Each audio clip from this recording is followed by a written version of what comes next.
38장 1절 보시면 그 후에 유다가 자기 형제들로부터 떠나 내려가서 아둘람 사람 히라와 가까이 하니라. 유다가 누구랑 가까이 했어요? 아둘람 사람 히라와 가까이 했다고 했습니다. 그래서 히라와 친구처럼 지냈어요. 그런데 거기에 보면 그 후에 유다가 자기 형제로부터 떠나 내려가서 아둘람 사람 히라와 가까이 하니라. 그 후가 무슨 일이 있은 후에요? 요셉이 형들의 미움 받아가지고 약자 승인들에게 팔려가지고 애굽으로 내려간 그 후에 이 일이 있었다는 거예요.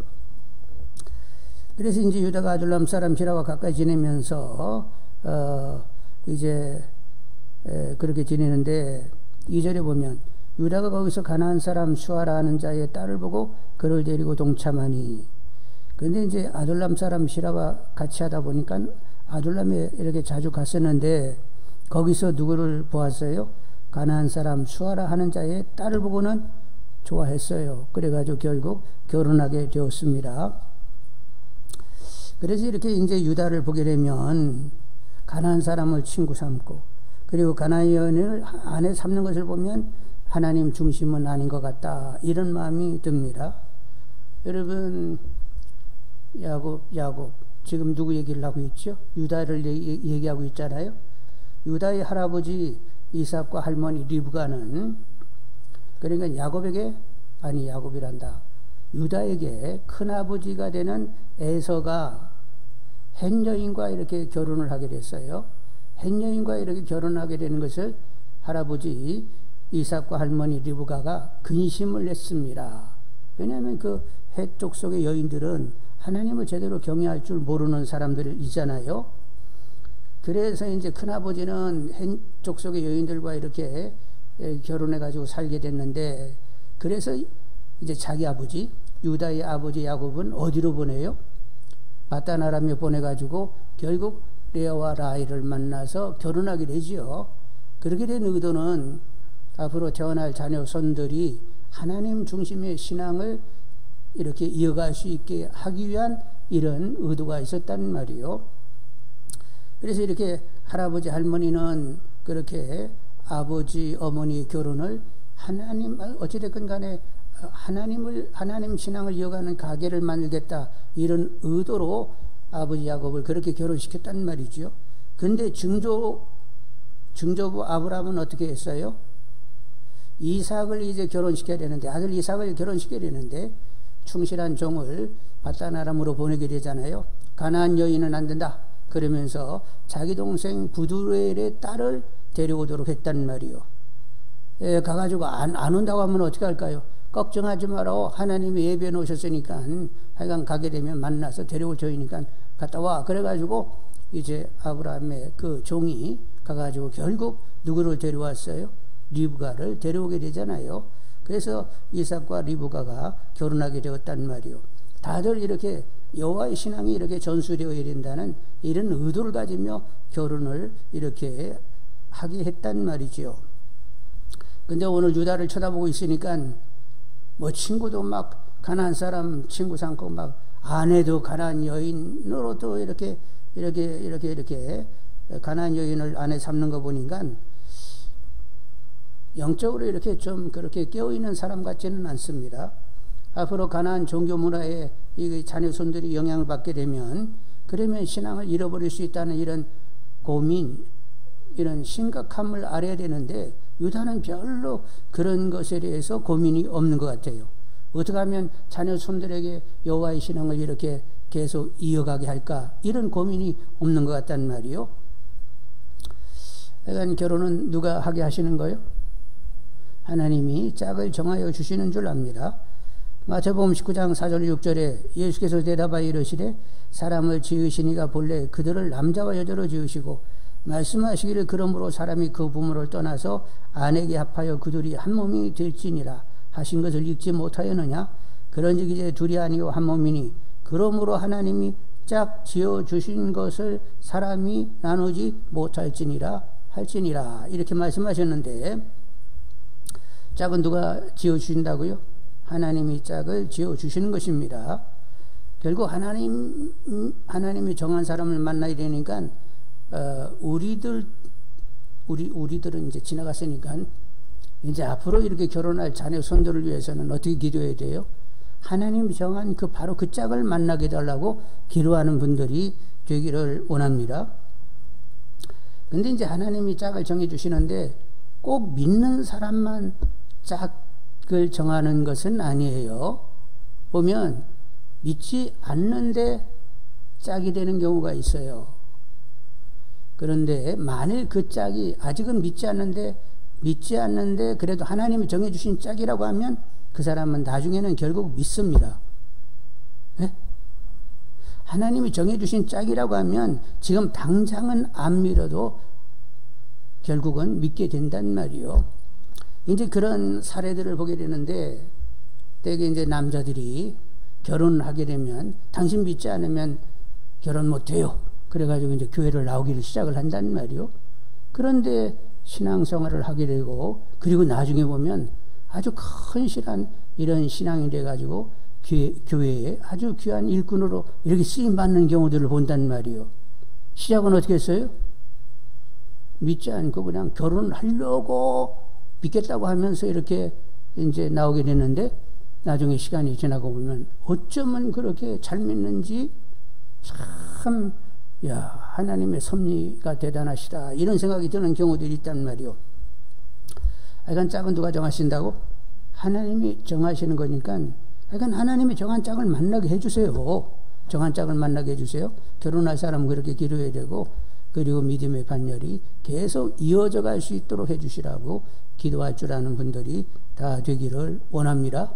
그러면 하나님의 뜻으로 구하면 하나님이 역사해 주실 줄 압니다. 그런데 이제 오늘 유다 씨를 보니까 그런 생각이 없어요.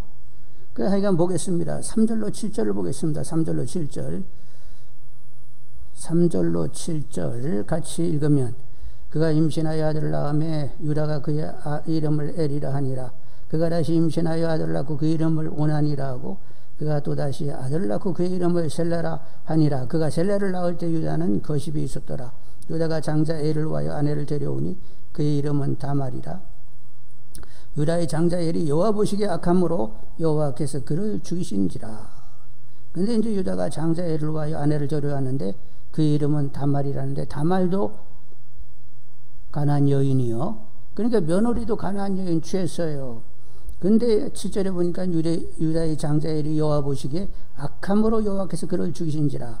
왜 엘은 죽어야만 했는가 이런 생각을 하게 되는데 여호와 보시기에 악했다고 하는데 어떻게 악했을까 이런 생각을 하는데 가나안 땅에 살다 보니까 가나안은 아스토롯이라는 여신을 섬기고 있었잖아요. 그리고 그 신전에는 이렇게 공적으로 인정된 창기들이 있습니다. 그러니까 예배 드리러 오는 남정네와 몸을 섞는 사람들이 있는데 그것도 예배 행위의 한 가지로 이렇게 봐준단 말이요. 그래서 예배 드리러 와서 그렇게 관계를 맺는단 말이요. 그러다 보니까 가나안 땅은 음란했어요. 근데 이렇게 공창들하고 공적으로 인정된 이런 창녀들하고 그러니까 봉사자들이죠. 이렇게 그 나름 신전에서 봉사하는 여인들과 관계를 갖는데 이렇게 성적으로 기본 문란하다 보니까 이것이 이제 점점 동성애로 번지게 되고 수간, 짐승과도 관계하는 이런 분위기가 가나안에 있었단 말이요. 그래서 엘이 죽게 된 것은 이렇게 가나안의 신을 섬기고 그리고 공창과도 관계하고 이렇게 동성애 수간 이런 식으로 하나님께 범죄하여서 죽임을 당하지 않았겠느냐 이런 생각을 하게 되는 거지요. 그래서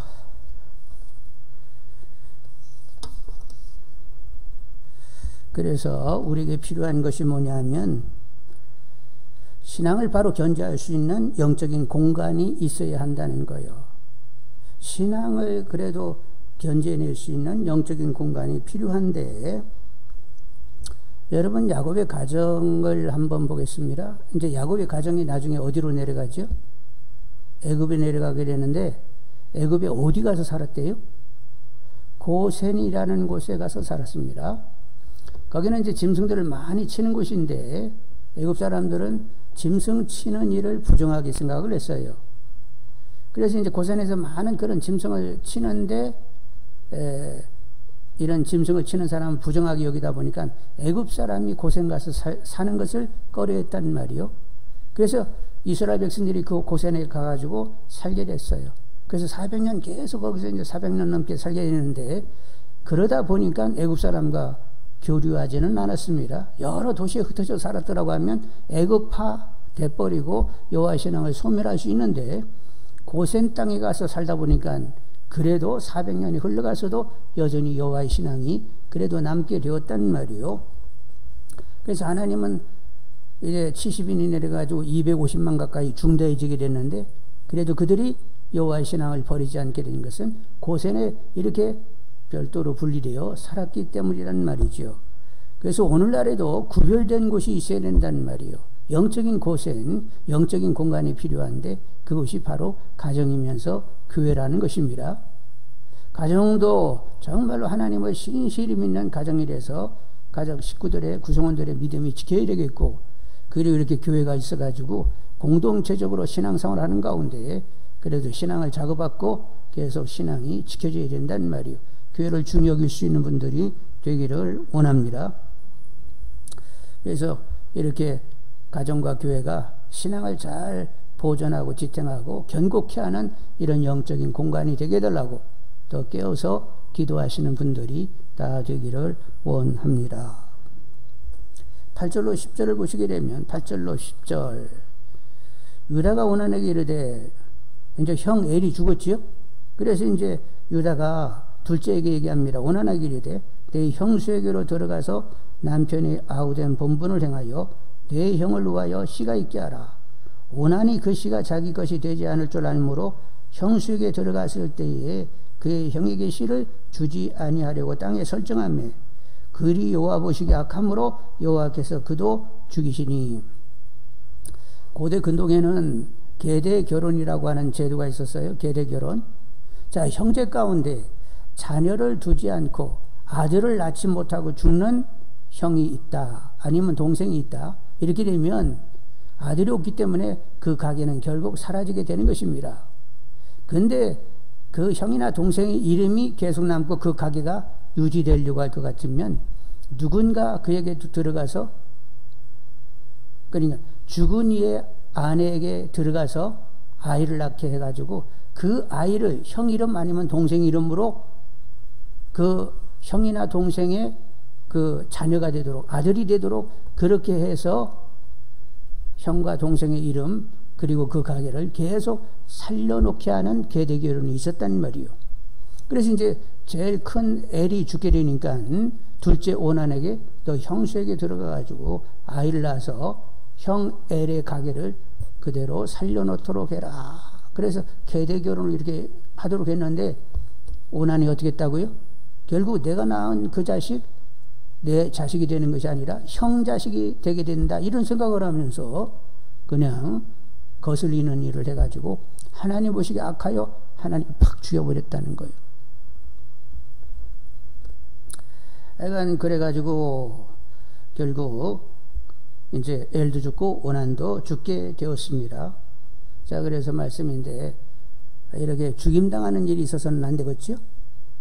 어떻게 하면 하나님과 마음 통하고 하나님과 친밀하게 하나님을 누리면서 하나님의 복을 받느냐, 받는 쪽으로 가야 될 것 아니에요? 그런데 이렇게 벌 받고 그냥 죽임당하고 이랬으면 안 되잖아요. 그래서 우리는 먼저 하나님의 사랑을 알아야 됩니다. 알게 해주시라고 계속 기도하는 분들이 되기를 원합니다. 아들을 통하여 보신 하나님의 사랑은 높이 깊이 넓이를 충만히 깨닫기를 원한다고. 그리고 사랑을 이제 알게 되면 나를 사랑하는 자는 나의 계명을 지키는 자라야 할지니, 이 말씀이 다가오는 거예요. 하나님을 사랑하는 것은 말로 사랑합니다, 사랑합니다, 백날 떠들어봐야 진정성이 없고, 나를 사랑하는 자는 나의 계명을 지키는 자라야 할지니. 그래서 하나님의 계명, 하나님의 뜻을 분별하여 지켜 행하면 그것이 사랑이 되는 거예요. 그래서 하나님의 사랑을 알아야 된다는 거예요. 그래서 하나님의 사랑을 알게 되면 하나님을 사랑코자 해서 계명 또는 하나님의 뜻을 분별하면서 따라 지키려고 하는 거지요. 이렇게 하나님을 사랑하여 계명을 지키고자 하면 하나님과 막힘이 없게 됩니다. 그런데 자꾸 거스리면 기도가 일단 막히면서 하나님께서 은혜를 베풀고 싶어도 복을 주고 싶어도 다가가지 못하는 이런 일이 일어나게 된다는 말이요. 그래서 이간 우리는 어떻게 하면 하나님을 누리면서 복을 받을 수 있는가? 하나님을 사랑하여 그분의 계명을 지켜야 된다. 이렇게 마음이 가서 늘 하나님의 뜻이 분전되게 하시고 따라 살 수 있게 해달라고 기도하시는 분들이 다 되기를 원합니다. 그래서 하나님의 뜻을 이렇게 뜻으로 살면서 은혜와 복을 나는 누리고 있다. 이렇게 말할 수 있는 고백하는 분들이 다 되시기를 원합니다. 이제 11절을 보시게 되면 유다가 그의 며느리 다말에게 이르되 수절하고 내 아버지 집에 있어 내 아들 셀라가 장성하기를 기다리라 하니 셀라도 그 형들같이 죽을까 염려함이라. 다말이 가서 그의 아버지 집에 있으니라. 이제 11절을 보면서도 유다는 영적으로 시원치 않은 사람이다 막 이런 생각이 드는 거예요. 왜 다말을 친정집에 가가지고 내내 있으라는 거예요. 그러면서 친정집으로 보낸 이유가 뭐냐면 내 아들 셀라가 장성하기를 기다리다. 내 아들 셀라도 그 형들같이 죽을까 염려함이로다. 셀라가 죽을까 염려했다고 하는데 이거 뭔가 유다가 지금 분별력이 떨어지는 것 같아요. 다말이 남편 잡아먹는 귀신같이 여긴 것 같아. 문제는 엘과 오난이 죽은 것은 뭐 때문에 죽었다고? 하나님 보시기에 악하여 죽었다는 거 아니요. 그러면 셀라를 보면서 셀라에게 집중적으로 그 아이를 관리하여 여호와 보시기에 선하도록 만들어내는 것이 그게 중요한 거지요? 그러면 엘과 오난이 하나님 앞에 범죄하여 죽임을 당했으면 너는 하나님 앞에 의로워야 되고 탁 하면서 그 셀라에게 의롭게 살도록 이렇게 그렇게 집중적으로 그 아이를 관리해야지. 왜 셀라는 내버려두고 누구를 내쫓아? 말로는 이제 셀라가 장성하면 이제 결혼시키게 그러는데 사실은 결혼시키려고 한 것이 아니라 다말 때문에 셀라도 또 죽는 거 아니요? 그래가지고 다말을 뭐가 지어겠다고? 남편 잡아먹는 귀신같이 여기면서 친정으로 보냈다는 것 아니요. 이런 일을 보면서 야 이거 유다 진짜 이거 어떻게 이렇게 거지 같은 믿음이 막 이런 마음이 드네요. 저는. 여러분은 어떻게 생각했어요? 유다의 후손 가운데 이제 다윗 왕이 출생하잖아요. 예수님의 족보가 이제 이 유다와 관련해 가지고 다 만들어지지. 그리고 유다가 넷째요, 넷째. 첫째는 루벤이고 그다음에 시몬, 레위, 다음에 유다인데. 근데 여러분 이렇게 이렇게 아들들이 이제 12명 있는데 그 중에 이 네 번째 유다가 영적인 장자권을 갖게 된단 말이요. 근데 지금까지 이렇게 보니까 친구 가나안 사람 삼어, 아내 가나안 여인 취하여, 또 며느리도 가나안 여자를 취하고, 그리고 이제 셀라를 대할 때에 형들이 죽은 것이 하나님 보시기에 악해가지고 죽었으니까 너는 의롭게 살아야 된다. 이렇게 관리가 되는 것이 아니라 그런 일은 신경 쓰지 않고 다말만 쫓아내? 이런 멍청한 이런 인간이 어떻게 다윗의 조상이 되면서 예수 족보에 올리는 명예를 가졌는지 모르겠네. 아이 짜증나 죽어 지금.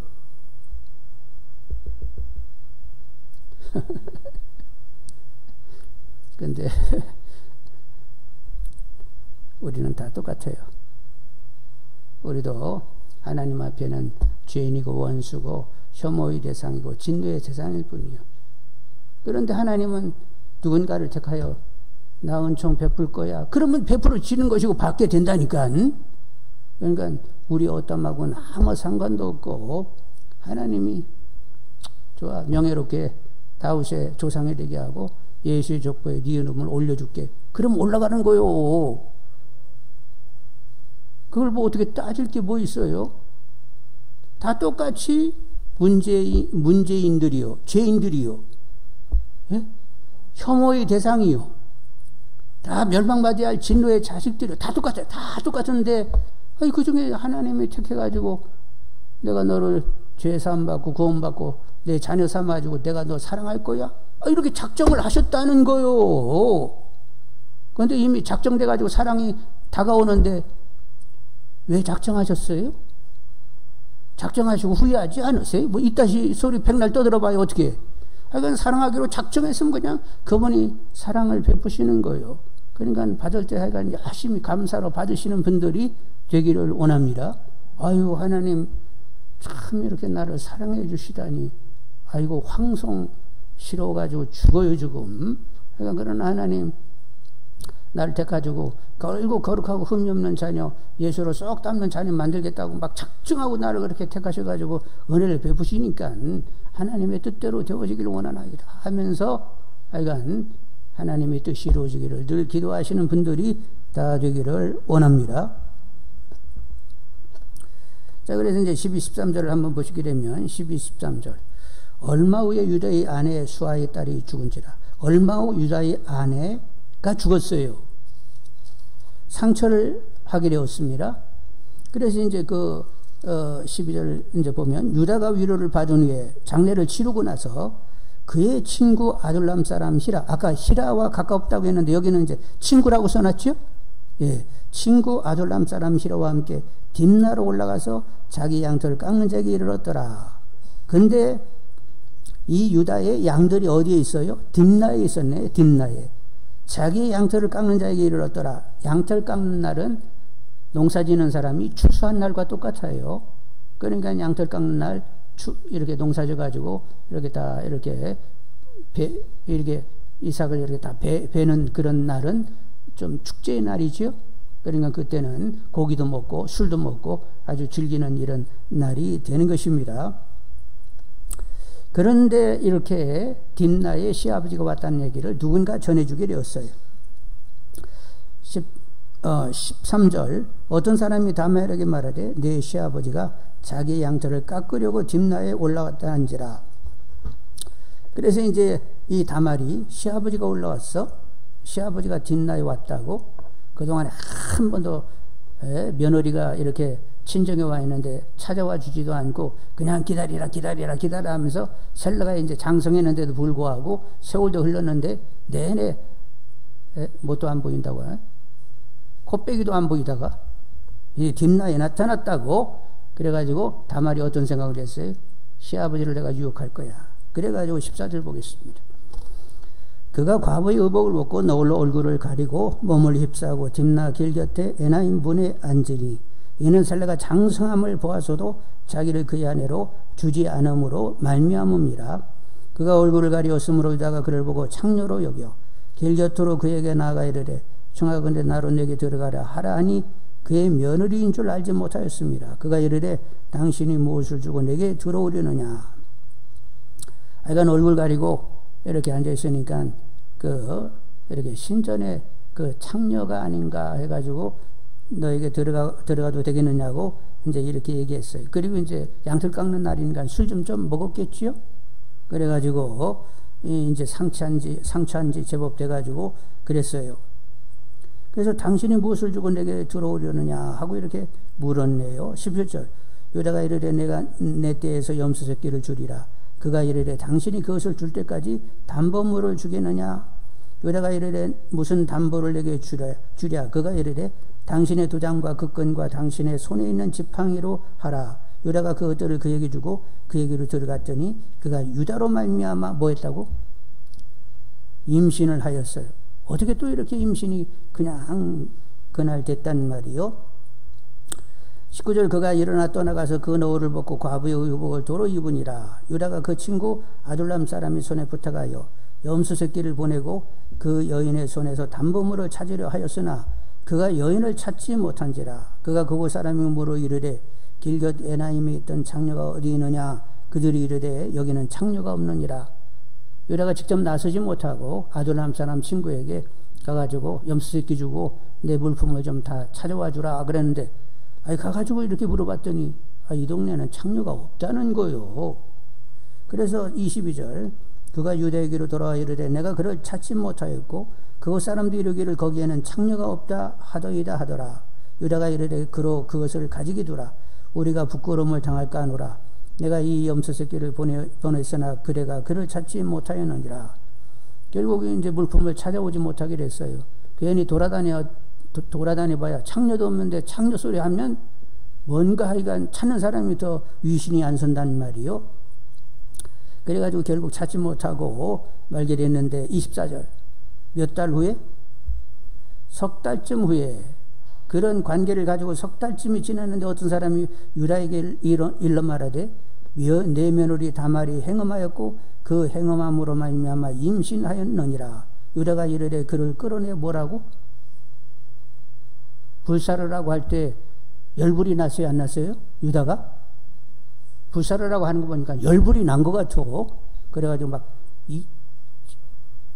불살라, 그러면서 막, 승질 내가면서 그랬단 말이요. 그래서 25절.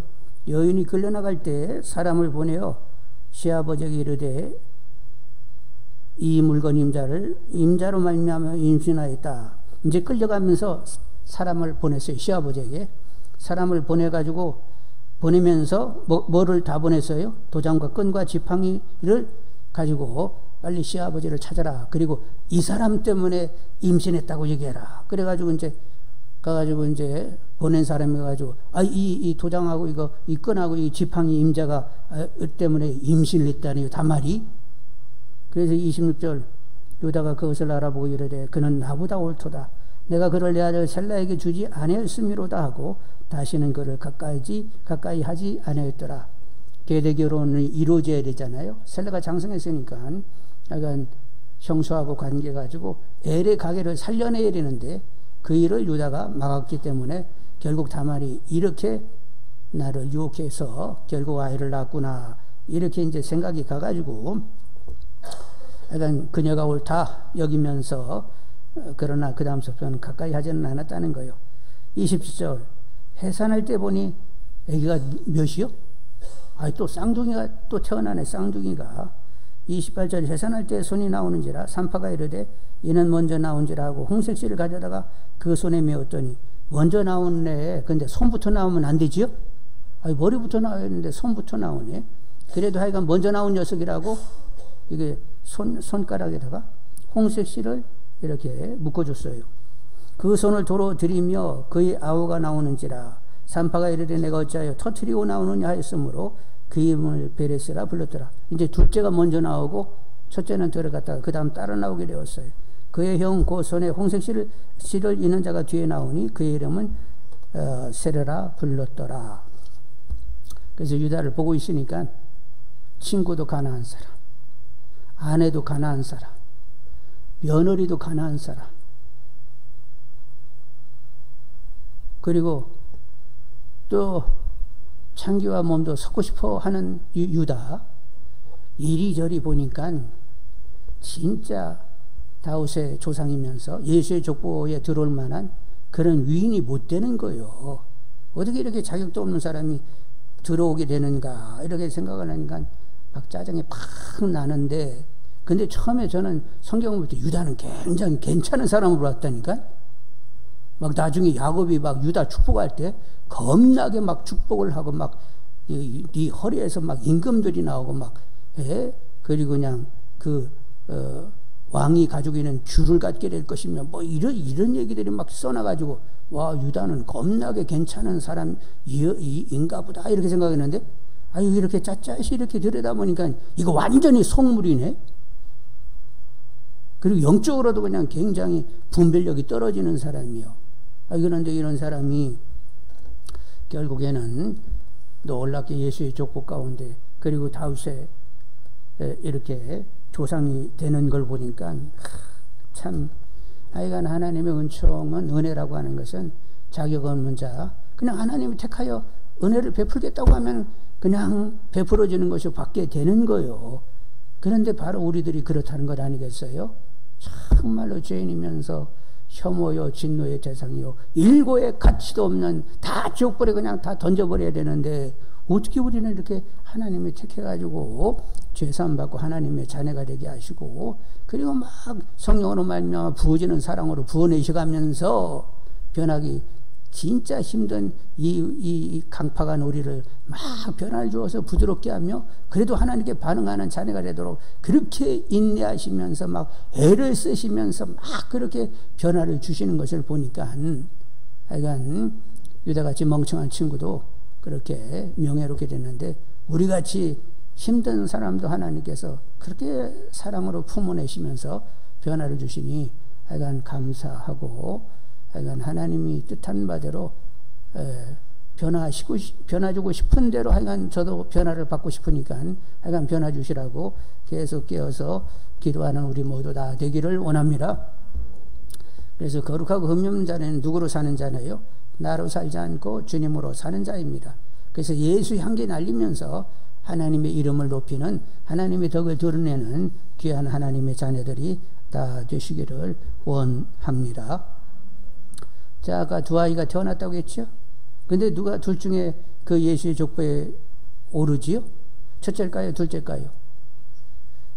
첫째가 아니고 둘째가 또 족보에 오르게 됩니다. 그래서 베레스가 이제 또 족보에 오르게 된단 말이요. 하여간 하나님께서 정하면 그렇게 가는 거요. 하여간 베레스가 하나님의 은총을 받게 되었습니다. 자, 가나안 여인 다말도 이렇게 하여간 사연은 복잡하지만 사연은 별로 그렇게 깨끗하고 뭐 맑고 밝은 것도 아니지만 하여간 뭔가 불편한 이런 사정이지만 그래도 그 여인도 명예롭게 다윗의 조상이 됐고 예수님의 족보에 들어오는 명예를 얻게 되었단 말이요. 그래서 우리는 영적으로 누구의 후손이라고 얘기할 수 있어요? 우리가 다말의 후손이요. 네? 영적으로 우리도 다말의 후손이라니까요. 그러니까 남 얘기같이 보지 말고 아구 우리의 이렇게 조상님께서 이렇게 가난안 여인이지만 이렇게 들어와 가지고 이 족보 가운데 들어오게 됐네. 우리가 다말의 후손이라고 얘기하는 것은 예수님의 족보 가운데 다말이 이름이 있는데 우리는 예수 안에 들어왔잖아요. 예수와 연합되는 순간 예수의 족보에 있는 그 믿음의 조상들이 우리들의 조상이 된 거요. 우리는 그들의 후손이 된 것입니다. 영적으로. 그러니까 족보 쳐다볼 때 남 얘기처럼 이렇게 쳐다보면 안 되고 내 족보 하면서 아이고 다말 할머니 이렇게 은혜를 받아가지고 내 조상이 됐구만. 그리고 나는 다말의 후손이구만. 이렇게 보셔야 되지? 자, 한번 물어보겠습니다. 지금까지 남 얘기 같이 봤다? 우리 할머니 같이 봤다? 어느 쪽이요? 자, 한번 손 한번 들어볼까? 남 얘기처럼 봤다. 우리 할머니로 봤다.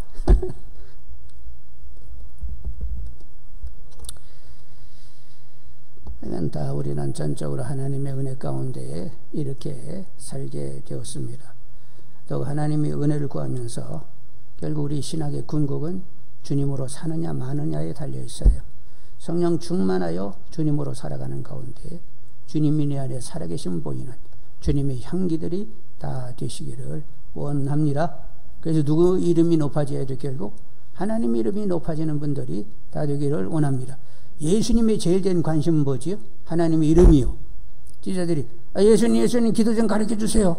기도를 가르쳐 달라고? 그럼 이렇게 기도해야지. 하늘에 계신 우리 아버지 처음이 뭐요? 이름이 거룩히 여김 받으시오며. 주님께서 막 이렇게 저렇게 막 이 땅에 오셔가지고 그냥 그렇게 사역하시고 그냥 죽고 다시 부활하시고 그리고 성천하시고 다시 성령님과 함께 우리에게 오셨는데 누구의 이름을 높이려고? 하나님이 얼마나 끔찍하게 인간을 사랑하는지 그 하나님의 사랑을 보여주면서 하나님 이름을 높이기 위하여 그렇게 주님은 그 길을 가시게 되었던 거예요. 그래서 우리도 이제는 주님으로 삶을 살아내는 것, 그것이 숙제라는 사실을 아는 분들이 되기를 원합니다. 근데 요 숙제가 이게 쉬워요, 어려워요? 하여간 더럽게 어렵더라고. 용서하십시오. 이게 더럽다는 말을 쓰면 안 되는데 되게 하여간 어렵더라니까. 주로 살인다는 것은 이 당위는 너무나도 확실하게 다가오게 되는데 정말로 주님으로 살아가지고 주님이 드러나는 그런 삶이 되고 있느냐 이렇게 질문 던지면 날마다 막 헤매는 거요. 그래도 낙심하지 않은 것은 하나님의 사랑이 분명하기 때문에 낙심치 않고 하나님이 원하는 대로 변화 주시기를 원한다고 계속 기도하면서 변화를 기대하게 되는 거지요. 하여간 주위 사람들이 당신은 주님으로 사는 자 이렇게 말이 되어지는 분들이 다 되기를 원합니다. 더 하나님 은혜가 넘치는 분들이 되기를 원합니다. 그래서 당신은 참 주님으로 사는 분이네요. 이렇게 말이 들려와야 된단 말이에요. 근데 그렇게 말이 들려오도록 그렇게 만들어내시는 분이 누구라고? 내가 나를 만지작거리면 그렇게 되는 거예요. 하나님이 나를 막 조물딱거리고 막 하나님 만지셔 그렇게 되는 거예요. 내가 만져서는 안 되고 하나님은 나를 새롭게 계속 피조해 내셔야만 그런 영적인 수준까지 가게 되는 거예요. 우리 믿음의 조상들 그리고 막 사도들 다 보니까 막 자기들이 애쓰고 힘써가지고 막 밥 안 먹고 물 안 먹고 막 기도하고 막 이렇게 해가지고 됐다는 거요. 날마다 엎어지고 자빠지고 눕고 그냥 헤매는데 하여간 주님의 기도가 있고 성령이 강력으로 역사하셔서 그렇게 변화를 주셔서 나의 나름이 하나님 은혜라고 외쳤다는 거예요. 인간 스스로는 아무 일을 할 수가 없어요. 인간 하나님의 은혜로 말미암아 정말로 주님처럼 살게 해달라고. 예수님도 나사렛 예수 성령과 기름으로 물부터 타셔가지고 두루 다니며 착하리를 행하시고 그리고 병든 사람을 고치고 귀신을 다 쫓아내셨는데 이는 하나님이 저와 함께 하심이라. 결국 예수님이 있다는 거예요. 하나님이 있다는 거예요. 하나님이 다 예수 안에서 그 일을 이뤘다는 거예요. 그래서 우리도 내가 하는 것이 아니라 주님이 내 안에서 다 이루었다. 이렇게 되도록 삶을 살아야 되는 거죠. 그렇게 좀 확실하게 되게 해달라고 더 깨어서 기도하시는 분들이 다 되시기를 원합니다. 그래서 우리를 딱 보는 순간 누구 생각해야 된다고?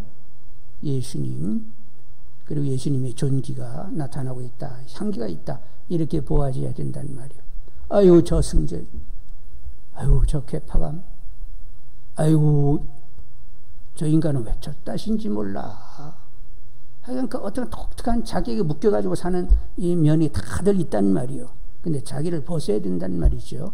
그러려고 하면 오직 성령 충만에는 답이 없어요. 그러니까 성령 충만케 하셔서 주님을 드러내며 하나님 이름을 높이는 하나님의 자녀가 되게 해달라고 끊임없이 죽을 때까지 기도하시는 분들이 다 되시기를 원합니다. 유다같이 이렇게 짜증나는 인간이 어떻게 다윗의 조상이 되고 예수의 족보에 명예롭게 이름이 들어왔는지 모르겠는데 하여간 하나님의 은혜를 입은 것은 분명합니다. 하여간 하나님의 은혜를 입게 되면 진짜 짜증나고 별 볼 일 없는 사람도 존귀하고 거룩하게 하나님의 이름을 높일 수 있게 되는 것입니다. 그러니까 그런 줄 알고 더 깨어서 기도하시면서 변화 주실 것을 확신하는 분들이 다 되시기를 원합니다.